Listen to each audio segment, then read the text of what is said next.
نو دی ودرېد غلی شو چې څه دي وی یو خبره درته کوم وی زه د بل خاندان نه تا ته واده شو ستا خاندان جدا دی او زما جدا دی ګوره د څونه هوښیاره ښځه ستا د خاندان کې ډېرې جینکۍ وې تالی درکولې خو تا زه خوښه کړم زه دې وکړم ستا مور پلار زه خوښه کړم زما په خاندان کې م ډېر سړي و زه یې غوښتم خو زما مور پلار هغوی خوښ نه کړل او ته یې خوښ کړې زم د خاندان نه بار واده شم او تم د خاندان نه بار واده دې وکړم نو ستا د خاندان به جدا عادتونه او زما د خاندان جدا عادتونه دي زمان جدا رواج ستا جدا رواج رسمونه خواره زمانه ستاسو د خاندان جدا اخلاق زما د خاندان جدا اخلاق نو د دینه مخکې چې مو ته یو بل سره یو ځای کېږو نو یو عهد به کوو هغه عهد دا چې ته ماته ووایه چې زه ستا سره سینګ ژوند تېر کوم ته راته ووایه خو ګوره ژوند به د رسول الله مبارک د سنتو لاندې تېروو که ته په ما داسې شرط ایږدې چې هغه د پیغمبر د سنتو خلافي نو هغې باندې به زه خفه کېږم او که ته وایې دا به خامخا کې نو لا یو بل ته یو ځای شوي نه یو ماله به طلاق راکړې زه به د نوس لاړه شم ژوند به د پیغمبر د سنتو لاندې تېر دویمه خبره به پکې نه خو چې د سنتو لاندې ستا کم ذهن وي چې هغسې ژوند د تا سره تېر کړم تا څه خوښي ما ته به یې بدله پخوم ستا کومه جامه خوښي ما ته هغه بدله برابروم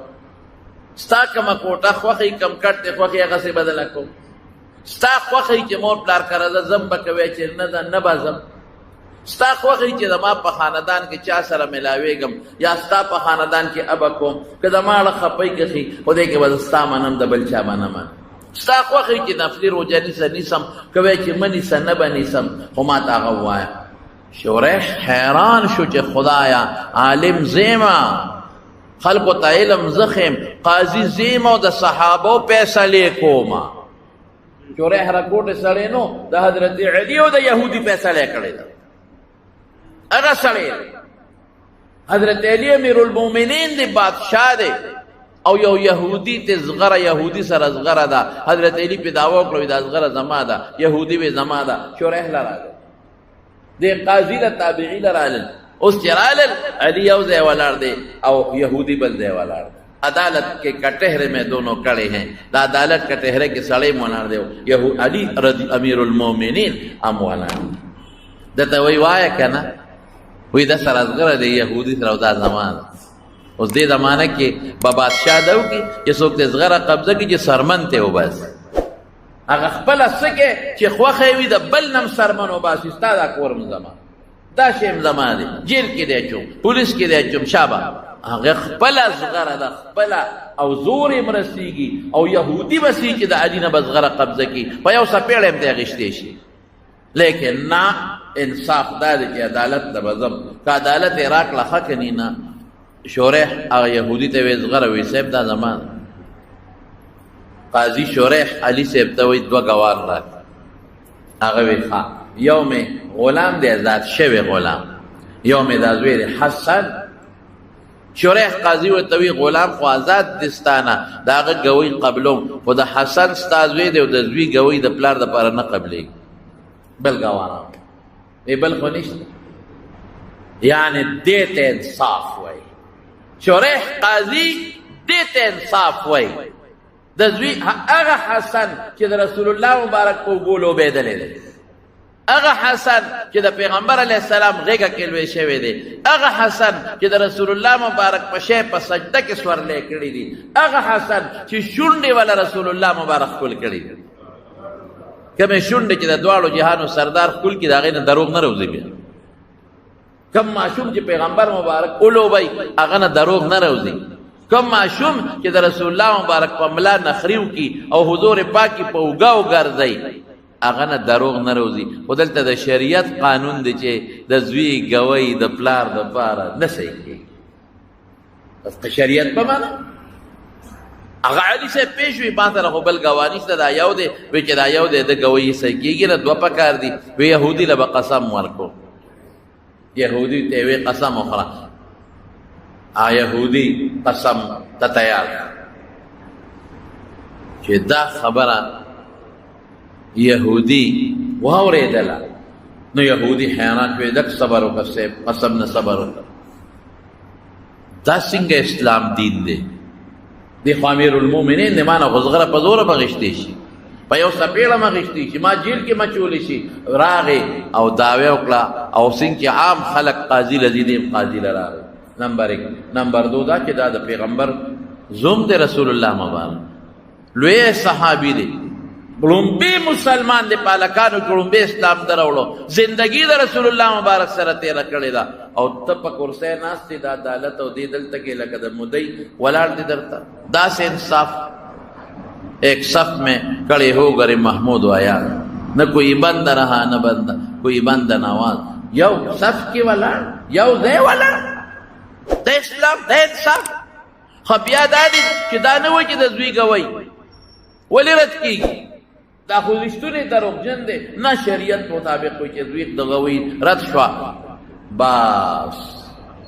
دا زغره چې ده دا زغره دا بس پرېږدوه دا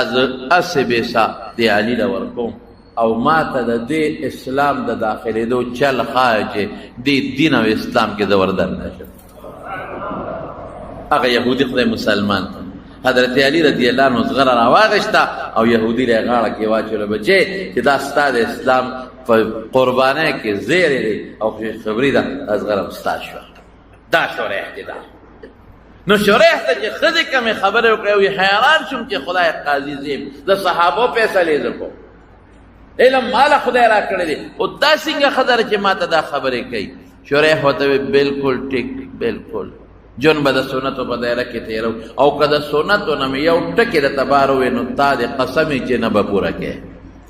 په هغې به زه نه خفه کېږم بالکل وعده شوه تا سره ځم او بس باقی به ژوند تېرو چې زما کوم څیز خوښ یې درته به وایم به رالکې باقي به ژوند تېرو چې کله ستر روژه نیسې ما نه به تپوس کې که زما ضرورت او څه مسئله نو درته به یم چې نن یې مه نیسه سبا یې ونیسه که نو نیسې به روژې او بالکل پلار کرمتے شي مور کرمتے شي په شریعت کې په سنتو کې چې ستا دل کا تا خرچا کرجې دي بالکل تی شي غم خادم کولی شي پتا به چې په چا پابندي زه به یې راته مخکې ویم خو د سنتو نه خلاف به نه کوو اوس دا شریح ورته وایي چې اوس به زما خبره منې کړ بالکل زما خبره دا ده چې زما کور ته به زما د اجازت نه بغیر بل څوک نه پرېږدي بالکل ما ته قبول زما خبره به منې او نو ستا دا اندامونه خو ستا دي خو دا زما دي ما سره ستا سره زما امانت دي اوس